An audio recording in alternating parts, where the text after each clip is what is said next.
What are plans? What is actual? Plans are all those things like the official baseline, scope, schedule, cost, the things we laid down. Those are technically our plans for how things are going to go.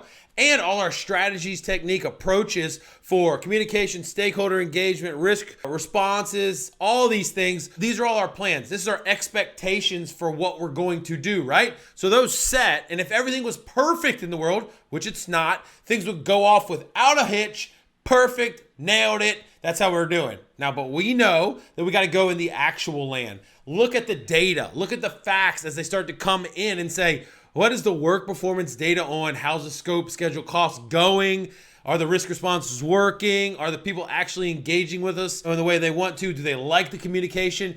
Let's deal with the hard facts of reality. That's the actual that we got to play on. How do you create understanding by doing this? Well, you start with the initial plan, what you said you were going to do, what we were going to deliver, and then we combine it with our actual results. We weigh those two things against each other, and we get to an understanding of how we're actually doing, right? And so to do that, what do we need to do? We got to do some kind of analysis, right? You can't just hope for it. You got to say, what did we think we were going to do it? What did we do? What's different about this? How can we look at it? Some kind of analysis to get to aha, now I see. So what happens? All right, in that direct and managed work right there, cranking out products and work, now there's data coming out, reams of it, right? That's what we need you to think of, like all the facts. You know, what work's completed, what did we spend, where are we on the schedule, who got hurt, what the safety results are, all these things, right? All this data, and just see it voluminously piling up.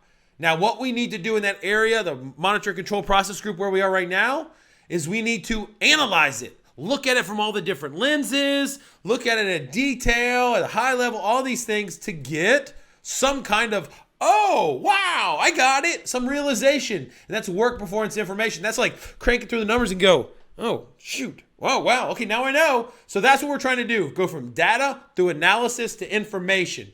And we might get through there and go, oh, now we know we got to make a change. We got to make an adjustment for the better or, to fix something that's worse. But we get some ideas out of that, all right? So there are different types of analysis techniques. That's not a monolith and like we analyze one way. No, we go through all these things, all these techniques. So when we start out, before I get to the analysis technique, let's see, data is those facts regarding the project up to this point. All those facts, big spreadsheet stuff. Information is our ability to interpret and understand and make sense of those facts, right?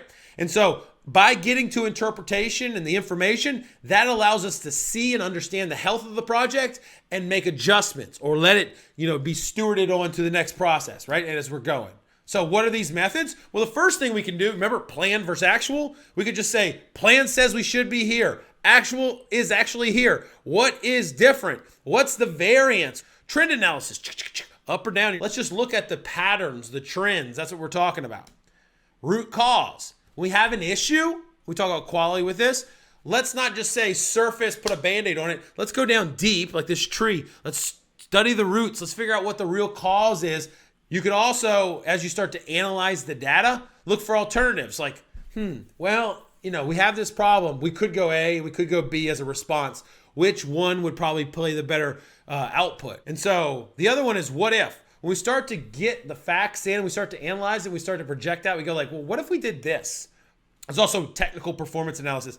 Let's get in those nuts and bolts. Let's get down and let's measure some stuff. Let's look at the draft, the documents, all these things. Let's get down into the nitty gritty. Let's figure out if there's a problem, if things are going well, right? Earn value. I'm going to go in depth. I got other modules and everything and a specific course, EVM Made Easy, that makes earn value management easy. And that's just looking at the progress of the project mathematically to see what value we've delivered and what we expect as far as value for the project to produce. Then reserve analysis, we're just looking at our pockets to go, hey, we planned for this much contingency reserve. We got like $100,000. We've spent this much. We have this much left. Or management reserve, same thing. Just look in those pockets for reserves and be like, how much I got left?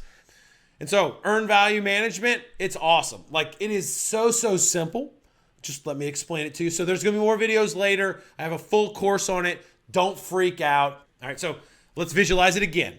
I know I said, hey, we're going to cover this whole monitoring controlling. Every process follows the same method, all right? Here we go.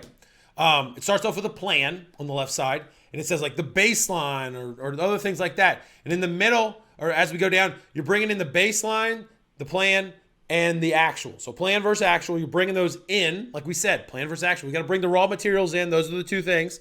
And then we're saying in the middle, oh, we're going to do some kind of analysis. And if we look down below, what do you know? Earned value analysis, variance, trend, reserve. They're just saying, hey, we're going to bring in some analysis techniques that work for this situation. And as you understood, like variance, trend, etc., you just think through like, what would we do? What are we trying to learn? Okay.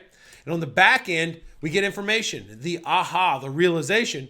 We also get a cost, a lot of times forecasting. Well, if things don't change, we're going to end up here.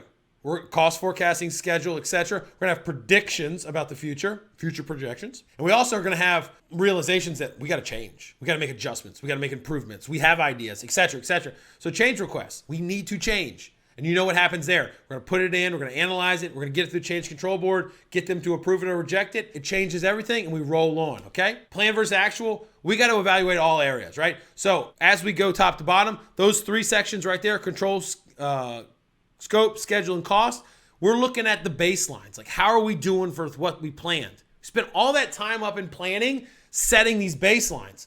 Are we on the plan or not? Facts speak, man. Let's go look, all right? Then all these other ones, don't slough these off. Go quality-wise. How are we doing quality-wise? Resources. Are we managing our people right? Are they showing up to work? They doing their job? They're actually performing well? Are we developing them? What's going on? Communication, risk. Are the risk responses working? Did we see new risk? Are we out there looking? Like all these things. How much money do we have left in reserves? Think about all these areas. You just got to go down and put the lens on them. Because you don't want to have a blind spot. Boom, you get hit later. Not good. All right? So that learning approach, analysis, doing this analysis, this look, drives understanding. And the understanding, if you use it right, can drive the right type of action. And that's what we're trying to do. Tighten our project up. Tweak, tweak, tweak, get better, right? That's what we're trying to do. All right, and so when it's big, when it affects baselines, we got to go through the change request process. All right, you got to do that. So now go into this case story, have fun. I'll see you soon.